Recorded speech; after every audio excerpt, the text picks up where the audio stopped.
ഞാൻ പേഴ്സണലി ഒരു നായരാണ്. എനിക്ക് ഭയങ്കര ദേഷ്യം ഉണ്ടായിരുന്നു ഈ നായർ എന്ന കാസ്റ്റിനോട്. കാരണം ജനറൽ കാറ്റഗറിയിലായതും കൊണ്ട് എന്ത് എക്സാം എഴുതിയാലും നല്ല മാർക്ക് വാങ്ങിയാലും ഞാൻ പുറന്തള്ളപ്പെട്ടിട്ടേ ഉള്ളൂ.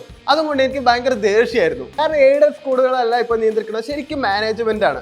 അവിടെ ജാതിയൊന്നുമില്ല. ആര് 30 ലക്ഷം അല്ലെങ്കിൽ 50 ലക്ഷം കൊടുത്തോ അവനെ അവിടെ പോയി പഠിപ്പിക്കാം. അങ്ങനെയാണ്. ഒരു ഭിന്നശേഷിയുള്ള ഒരാൾ നിങ്ങളുടെ സ്കൂളിൽ നിങ്ങളെ പഠിപ്പിക്കണം നിങ്ങൾ ആരെങ്കിലും കണ്ടിട്ടുണ്ടോ? വളരെ അത്യപൂർവമായിട്ട് ഏതെങ്കിലും സ്ഥലത്ത് ഒരെണ്ണേ ഉണ്ടാവുള്ളൂ. അതും പാർട്ടിയുടെ ബേസിൽ വന്നതുമായിരിക്കും. ഇതിനു മുമ്പ് മാനേജ്മെന്റ് ചെയ്തതെന്ന് വെച്ചാൽ നായർ കാസ്റ്റ് ആയതും കൊണ്ട് കൂടുതൽ പൈസ വാങ്ങുകയും ചെയ്തു. ഇനിയിപ്പോ അതിന്റെ ആവശ്യം എന്തായാലും വരികയുമില്ല.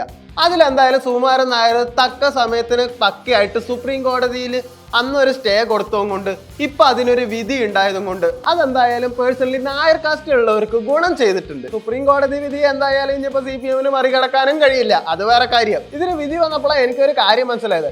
എന്തും കൊണ്ടാണ് സുകുമാരൻ നായർ അയ്യപ്പ സംഗമത്തിന് വേണ്ടിയിട്ട് ശരിക്കും പിണറായി വിജയന് തുടച്ചു എന്നുള്ളത് ഇപ്പൊ എനിക്ക് മനസ്സിലായി. അതെന്തായാലും അധികം കാലം നിന്നില്ല. സുകുമാരൻ നായർ പതിയെ അങ്ങോട്ട് പിൻവലിയുകയാണ് അതിൽ ചെയ്തത്. എന്നൊക്കെ പറഞ്ഞാൽ കേരളത്തിൽ മെജോറിറ്റി ആയിട്ട് നിൽക്കുന്നത് NSS ഉം SNDP ആണ്.